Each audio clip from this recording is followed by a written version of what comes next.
All right, Travis, go ahead. All right, it's the Fujimi Ferrari 250 GTO in 1/24 scale. This was been on my shelf a fair few years. I'm trying to remember all the things done. It's largely out of the box. There's a little bit of photo etch.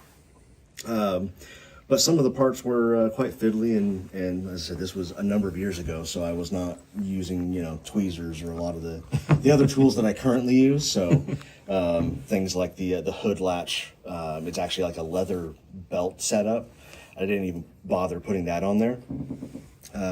The car itself, or the kit, the only issue I had with building it was the way the hood attaches to the body.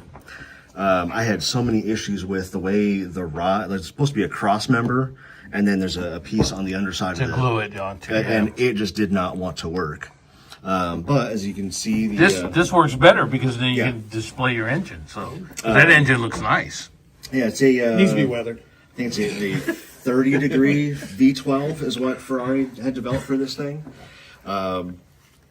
Some of the bit of trivia that I was remembering, it's one of the few cars where Ferrari has 100% knowledge of where every chassis is.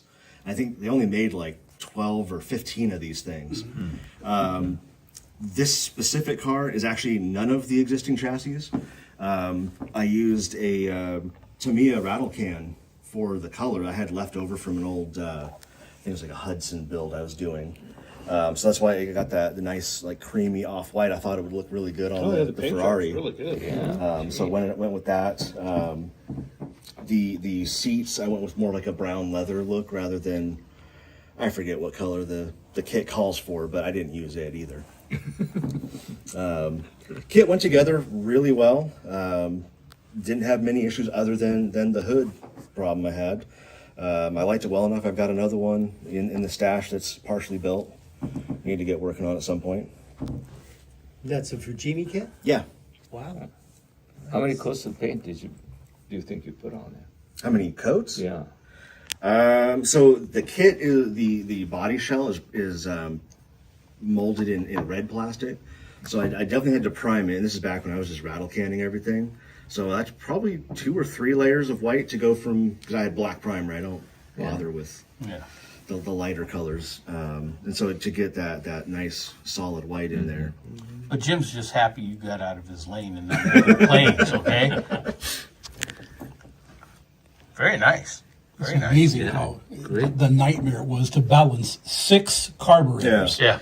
dual throat carburetors. A lot of those they're molded in chrome. I know a lot of the prevailing wisdom is you strip all the chrome off and paint it. Paint them aluminum or something, yeah. I just cleaned up the points where it came off the sprue, and Emil had these like the Molotov chrome heads. Yeah. And that's I just touched up where you could see the chrome was taken off. Another technique you can use if you want to use enamel paint is to use a black wash with thinner and black dull it, and just to dull it, and Yep. it'll be just fine. You don't have to worry about taking the chrome off. Yeah.